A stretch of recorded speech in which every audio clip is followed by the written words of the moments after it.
fully worked my crowd there. Emily X.R. Pan is the author of The Astonishing Color of After.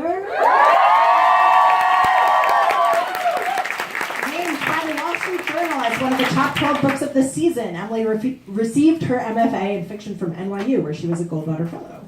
She is the founding editor-in-chief of Bodega Magazine and a 2017 artist-in-residence at Jurassic. Did I do it right? Yes. Yeah. And is co-creator of Foreshadow, a serial YA anthology. She lives in Brooklyn. Please join me in welcoming our speaker.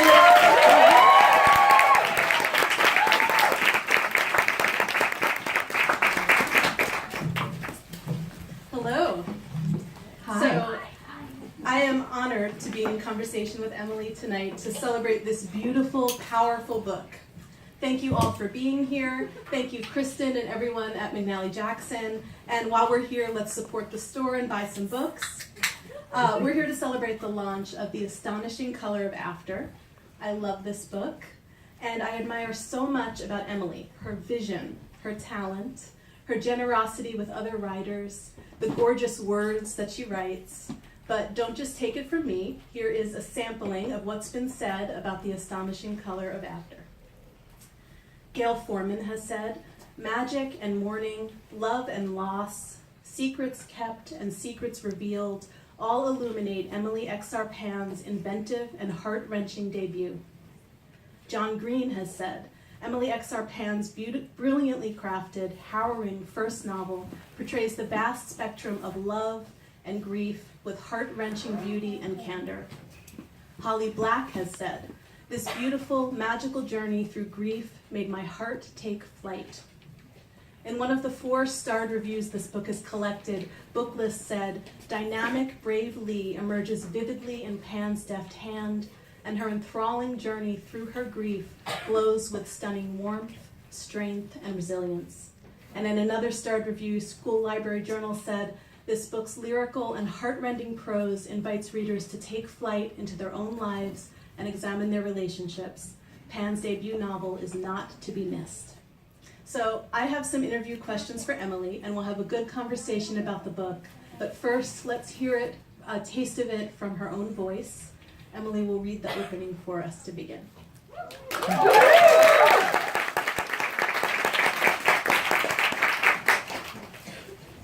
My mother is a bird.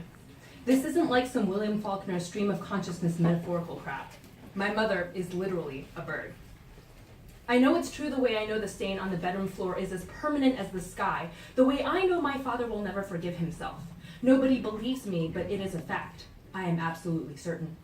In the beginning, that mother-shaped hole was made of blood, dark and sticky, soaked to the roots of the carpet. Over and over again, I rewind back to that June afternoon. I walked home from Axel's just in time to see my father stumble out onto the porch, clearly looking for me.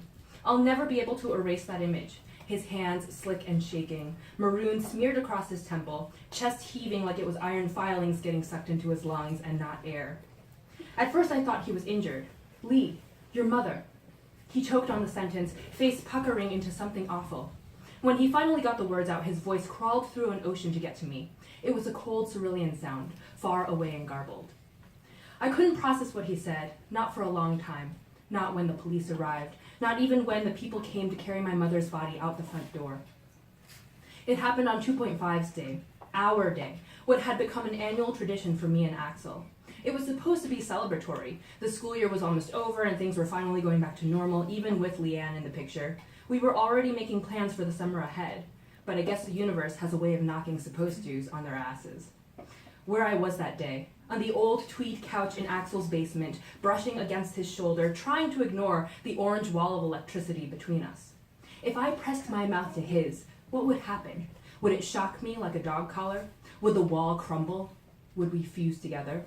And Leanne, would she disappear? Could one kiss erase her? The better question was, how much could it ruin? My mother knew where I was. That's one of the facts that I still can't get over. If I could have climbed out of my goddamn hormones for just 1 minute, maybe my neurotransmitters would have signaled for me to go home. Maybe I would have shaken off my blinders and forced myself to take account of all the things that had been off-kilter, or at least notice that the colors around me were all wrong. Instead, I withdrew into my shell, let myself be one of those self-absorbed, distracted teenagers, During sex ed, our teachers always made it sound like the guys were the horny ones. But right there on that couch, I was certain that some crucial detail about the female body, or at least my body, had been left out. I was an already lit firework, and if Axel came any closer, I was going to barrel into the sky and rain back down in a million pieces. He was wearing the brown plaid that day. It was my favorite of his shirts, the oldest and softest against my cheek when I hugged him. His boy smells wafted over, the sweetness of his deodorant, the smoky floral of some other product, and beneath all that, a scent like the quiet grass at night. In the end, he was the one to take off his glasses and kiss me, but instead of bursting into sparks, my body froze. If I shifted a millimeter, everything would break. Even thinking that word, kiss, was like touching an ice wand to my chest. My ribs seized, freezing solid and spiderwebbing with cracks. I was no longer a firework. I was a thing frozen deep in the Arctic. Axel's hands stretched around my back and unlocked me. I was melting, he had released my wind-up key, and I was kissing back hard, and our lips were everywhere, and my body was fluorescent orange, no. Royal purple, no. My body was every color in the world alight. We'd been eating chocolate-covered popcorn just minutes ago, and that was exactly how he tasted, sweet and salty. An explosion of thoughts made me pull away. The cloud of debris consisted of remembering that he was my best friend, that he was the only person I trusted 100% besides Mom, that I shouldn't be kissing him, couldn't be kissing him. What color? Axel said quietly. This is the question we always ask to figure out what the other person's feeling. We'd been best friends since Mrs. Donovan's art class, long enough that that's all we need. One color to describe a mood, a success, a failure, a wish. I couldn't answer him. Couldn't tell him I was flashing through the whole goddamn spectrum, including a new dimension of hues I'd never before experienced. Instead, I stood up. Shit, I breathed. What? He said. Even in the dim light of the lone basement bulb, I could see how his face was flushed. My hands, I didn't know where to put my hands. Sorry, I have to go. We had a no bullshit rule with each other. I kept breaking it. Seriously, he said, but I was already running up the stairs, grabbing at the railing to pull myself up faster. I burst into the hallway outside the living room and gulped down breaths like I'd just broken the surface after the deepest dive. He didn't follow. The front door slammed as I left. Even his house was pissed at me. The sound rang out puke green. I thought of the hardcover of a book smacking shut on a story that wasn't finished. I never saw the body up close. The police arrived and I raced ahead of them, up the stairs 2 at a time, burst into the master bedroom with a force that nearly cracked the door. All I could see were my mother's legs on the floor, horizontal and sticking out from the other side of the bed. And then Dad was behind me, pulling me out of the way while my ears rang with the shrieking. It was so loud, I was certain it was a noise brought by the police. Only when I stopped to catch my breath did I realize the shrieking was coming from me, my own mouth, my own lungs. I saw the stain after they removed my mother, after someone had made a first attempt at cleaning it out of the carpet. Even then it was still dark and wide, oblong and hideous. Barely the shape of a mother. It's easier to pretend the stain is acrylic paint, pigment, emulsion, water-soluble until it dries. The one part that's hard to pretend about, spilled paint is only ever an accident. Spilled paint doesn't involve a knife and a bottle of sleeping pills.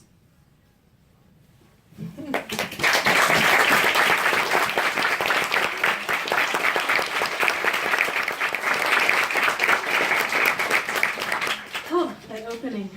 Okay. So let's dig in right away to writing process. This is your debut novel, but I know you didn't sit down one day and write the book out of nowhere in its current incarnation. You've been writing this book in different forms for some time. So tell us about the process of writing what we now know as the Astonishing Color of After. So I first started writing this book in 2010. At the beginning of my MFA program. And it was a very, very different book back then. It was an epic historical fiction spanning the first 40 years of a woman's life starting in 1927 in Taiwan. And that was a little bit overwhelming, to say the least. And I started doing research and I immediately was like, oh crap, I don't know what 1927 Taiwan looks like at all. And I don't have, something to help me time travel. So I reframed it excuse me, I reframed it from the perspective of a teenage girl. I was like, I can understand a modern day teenage girl, and I can tell the stories of her grandmother through it, which are really the stories of my grandmother. And through that, I started writing the book in a different way. You know, it was contemporary, it was much more voicey. But even then, after I came close to having finished a full draft, it just wasn't quite right. So I shelved it a few times. I kept taking it back out to play with it. I had this really amazing teacher at Chuck Wachtel who every time he saw me, he would ask me how this specific book was going. He was like obsessed with it and obsessed with the seed of the story, and he believed in it in a way that at first I almost found annoying. I was kind of like, I already let that go, Chuck. It's not happening anymore. But he was very persistent about it, and something about it wouldn't let go of me either. So I kept coming back to it. I tried writing other novels. I tried creating agents with other novels, and then I was like, I'm going to pull out this book again and see, there must be something there that I can work with. And I had this idea that maybe I would try writing it as young adult. I had this idea that maybe I would try writing it as middle grade. And then I've described this before, how my writing process is kind of like my brain is this ocean, and there are just pieces of wreckage drifting all around me. And I'm just staring at the pieces of wreckage, which sometimes can be very overwhelming. Because I'm like, I want to rescue everything. And other times I'm like, oh, these are different parts that could come together into a story. So there was one piece of wreckage that had been floating around that was this idea that someone would turn into a bird. At some point, someone in a story was going to turn into a bird. I didn't know how or why. It was just going to happen. And then I started to play with this idea that this girl whose mother had died, her mother was the one who turned into a bird. And then even after that, I tried rewriting it as middle grade, as adult, and finally, I just landed on these opening pages. They just poured out of me in like this weird fugue state. The pages that we, almost similar to what we heard just now. Almost exactly what I just read, yeah. And then it stayed that way through. Yeah, those pages did not change that much through the editorial process. It's once you find the beginning, you know, and you just keep Yeah, I'm that person who, not to be too punny because this book is very art-based, but the beginning of the book is like mixing colors for me. I have to find the right color palette, and once I've got the beginning set, the rest of it can start to roll out more organically. Sometimes it sounds very romantic, like, oh, once the beginning is set, all the rest pours out. It's not really that easy, but the rest comes a little better after that. Okay. So speaking of, you yourself are a visual artist, and the Astonishing Color of After speaks to this, not just through your artist protagonist, Lee, but in the way color and visual imagery infuses your pages. Colors express emotion, quite literally, and there is also a mysterious red bird that Lee knows deep in her heart is her mother. So could you talk some about some of the symbolic choices that you explored in this book and your use of color? Well, Nova and I are in the very sad state right now where we're both recovering from a cold, which is why we have a wonderful cocktail of cough drops up here. Cough drops supply. So forgive me for coughing. I think Nova has a magic pill that makes her not cough, but I don't have that.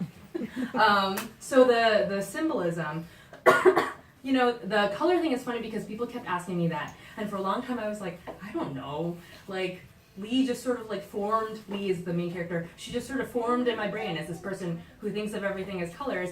And then I was remembering how my husband, who's sitting over there next to the camera, has sort of synesthesia tendencies, and he used to read short stories of mine, and he would give me feedback like, this story just felt so orange. You know, like it's way more orange, like that last story I read was way more green. And I was like, what the F does that mean? I don't think in terms of colors. And then at a certain point, I think I was remembering that feedback that he had given about stories, and I was like, oh, it's interesting. And I also had a college professor, Rachel DeWaska, and I think a couple people here know that name.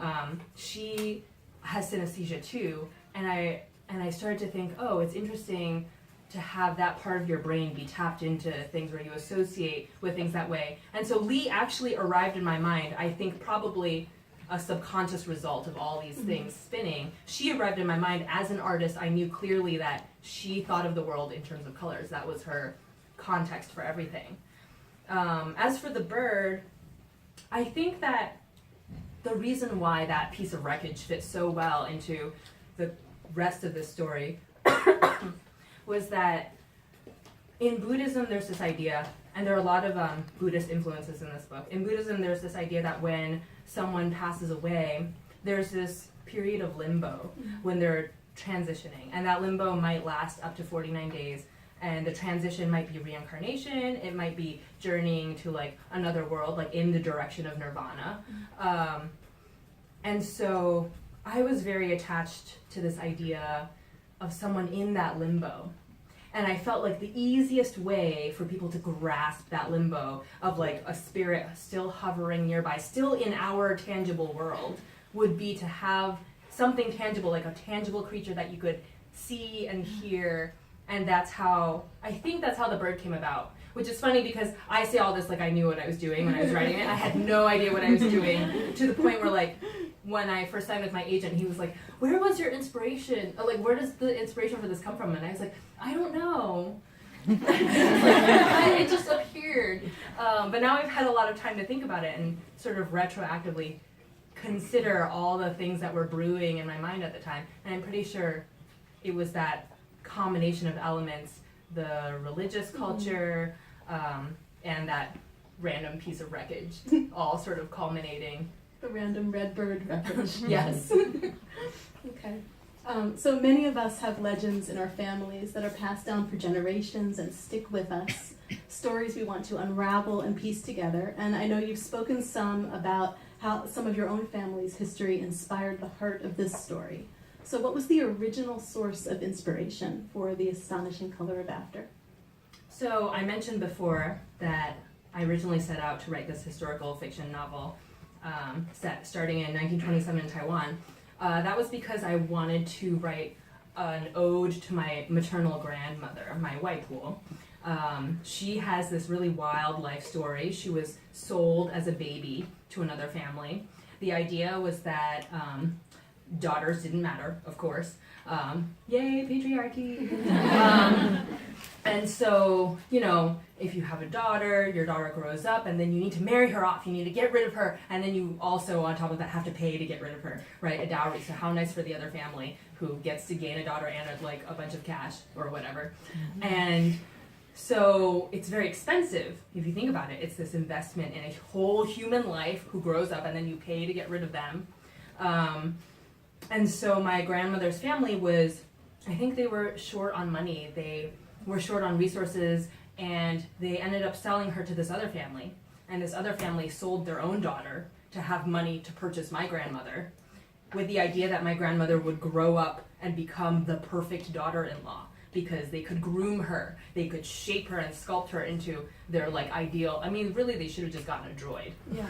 And so they had these plans for my grandmother to become the perfect daughter-in-law, and then when she came of age, her mom was like, I know, your brother, he's an asshole, you don't have to marry him.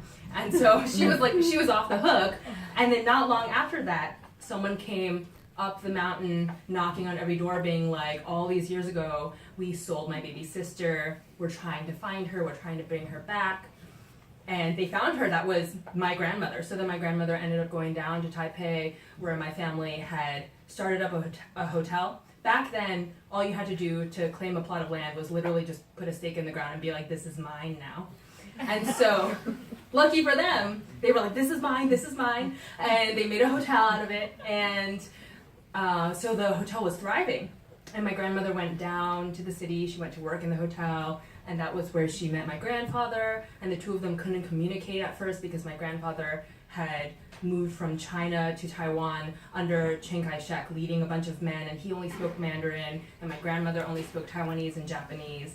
So the two of them had this romantic story. So, and it goes on and on from there. There are some really wild stories in my family. So I was like, I need to, these belong in a book. A lot of this is stranger than fiction. So I tried to write that, and I failed. There are some drafts out there, some attempts of trying to capture 1927 Taiwan. I can hear Preeti Chipper laughing back there.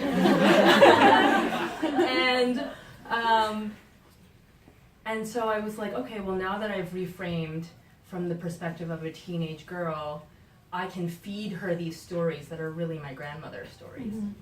And so that it still made its way into the book, but in a much smaller capacity than I had originally envisioned.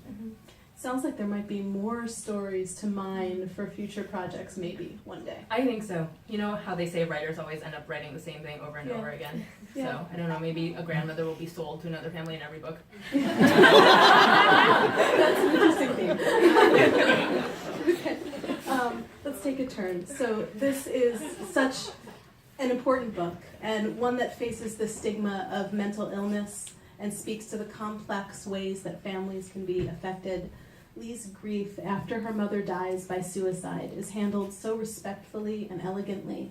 It is stunningly emotional, honest, and powerfully written.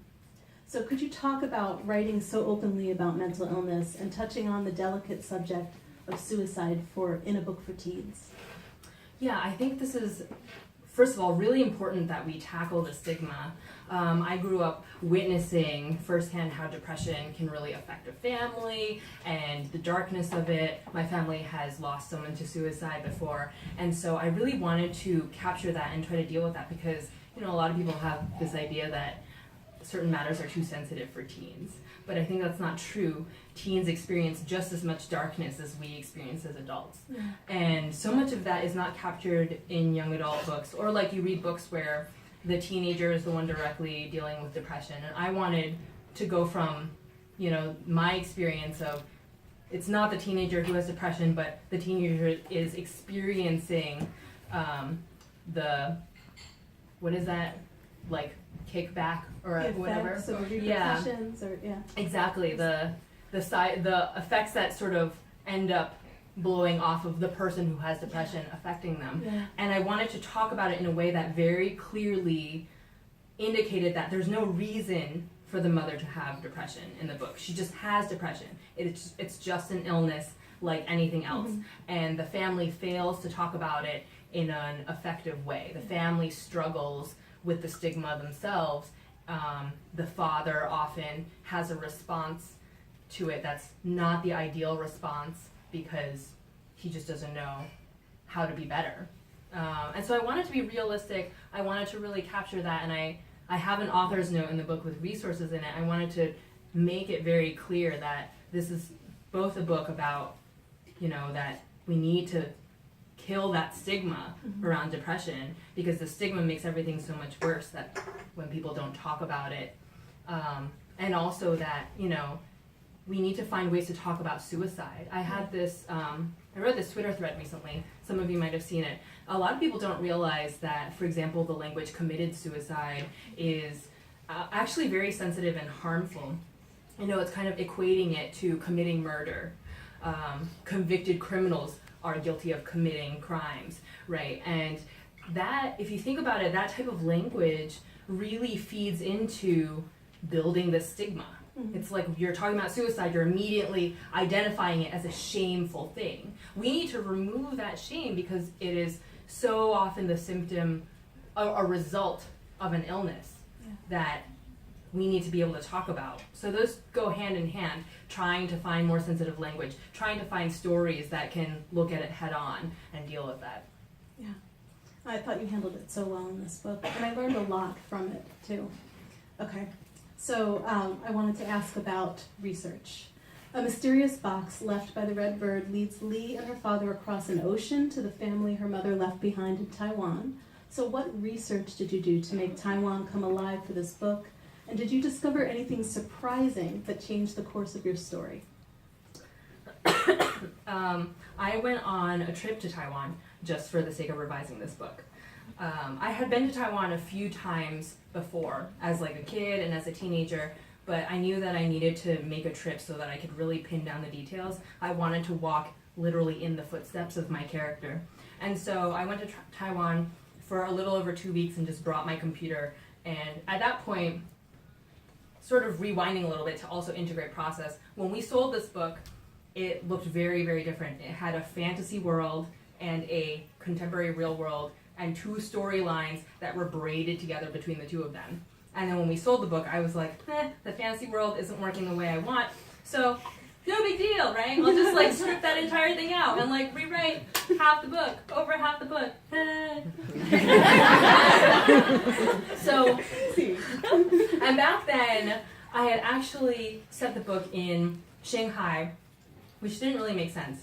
The characters were Taiwanese, they were from Taiwan, and so I knew that I needed to make a trip to Taiwan. And the reason I had set it in Shanghai was because I'd studied abroad in Shanghai, I had visited multiple times, I was very intimately familiar with it.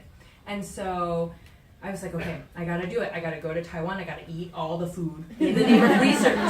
In the name of research, I gotta eat all the food. And I wandered the night markets. I didn't have a great plan of attack when I went to Taiwan. I just knew there were certain temples I wanted to go to. I had a couple aunts and uncles who were very excited to take me all over, and I was like, sure, I'll go wherever you want.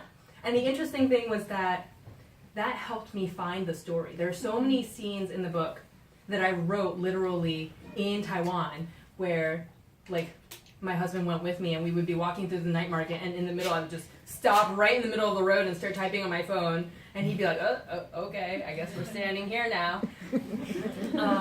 I wanted to capture all those smells and the feel and the sound of the traffic, the sound of people around you, and I feel like there was no way, I couldn't do that from watching a YouTube video. I needed to be there in the midst of it all. So a lot of the book really came out of that trip, and a lot of it was me taking notes constantly, and then immediately, as soon as we got back to our Airbnb, me just sitting down in the chair and typing as fast as I can to get everything out on the page. So after it was sold, it kind of transformed from what you lived and experienced in Taiwan and on that trip. Yeah, and it was really amazing because I hadn't seen my family my extended family in 13 years. And so I felt like I was experiencing what Lee was experiencing. She's going to Taiwan and meeting her family and getting all these stories, and I was going back to Taiwan and reuniting with my family and getting all these stories. And it was this magical gift that this iteration of the book brought me so much closer to my entire family. I was calling my parents. My two parents are here in the front row. You should clap for them.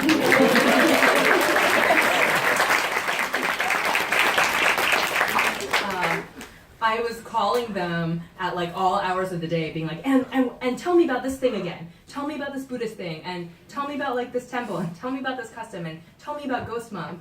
And they were like, oh my god, another call. Okay. What do you find yourself reading, and what kinds of books do you draw your inspiration from? So I try really hard to read literally everything. Nonfiction, science, poetry, comics, young adult, picture books, middle grade, adult literary, except for scary things. I can't do scary things. I'm one of those people who, if anything is the slightest bit scary, I need all the lights on, even though it's broad daylight. I was reading Nova Rensuma's newest book, A Room Away from the Wolves, which comes out September 4th. And I needed to read it with all the lights on. And it's not that scary, I'm just a baby. But I try to read everything because I really believe in a varied diet. I think that's how you learn. I think that you pick up language cues from poetry, and you pick up plotting instincts when you read a thriller. Even if that's not what you're writing, I think it's crucial.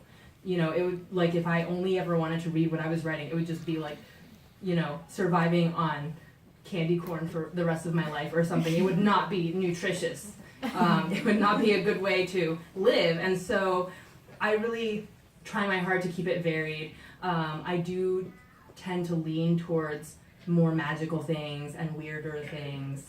I really like Haruki Murakami. I love Jandy Nelson. I love Laura Ruby, Nova Rensuma. Anything by Anna Marie McLemore is an auto purchase for me. Okay, I have one more question before we turn to the audience and see if you have questions for Emily, and that is, if you could describe the emotion of today and everything about your launch day in one color, what would it be? I was like, no, this was not in the email. I would say all the colors. Oh, I would. every color. Yeah, it's been really overwhelming and amazing, and this is a dream that's I literally started telling people when I was 7 years old that I wanted to be an author. So it's bizarre to be able to be like, oh wow, most kids are like, I'm gonna grow up and be an astronaut, and then they're like, forget that. And it happened. It happened. Every color. How weird. Yeah, wonderful. Does anyone in the audience have a question for Emily? Yes. Well, why don't we start over here? Do we have a mic? We don't have Kristen has a mic. Where am I starting? We're starting over here with our side section in the wonderful red jacket. Why did you choose to write a book about a girl whose mom gets turned into a book?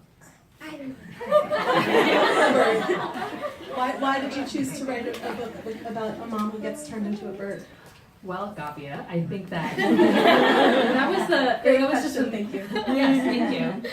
I think that was just the most interesting story in my head at the time. You know, a lot of us writers have like multiple stories floating around and they're always at war with each other. And that was the one that was most pressing. And it was also the one that I couldn't let go of. It just kept coming back to me. I would like wake up and have an idea about what should go in the book. And so I was working on a couple other books too, but I realized this was the story that was calling to me. So it needed to become real. Thank you. Thank you for being our first question. Yes. Was there ever a moment that you felt sort of caught between the responsibility to keep a detail true to either the culture you were experiencing in Taiwan or a detail of your family history, and the desire to make something fit better in terms of character, interaction, or plot? Like, did you ever feel like that was just an impossible choice? And if not, cool. But if so, how did you resolve that? The question was, did I ever feel sort of pulled between the question of what was real that had happened in my family or what was authentic to Taiwan versus trying to make something work a little bit better, and how did I resolve that? And my answer is that thank God this is fiction, because I am not a nonfiction writer, and I constantly, you know, fun fact to like go on a tangent for a second, I was a compulsive liar when I was 7. I like couldn't stop telling lies. Like I told everyone in my grade that I had gone on a date with Jonathan Taylor Thomas. True story. And then I started losing all my friends because they were like, you need to show us a signature or we're not going to be your friends anymore. And I was like, I mean, I should have been smarter and just faked it because there was no internet back then.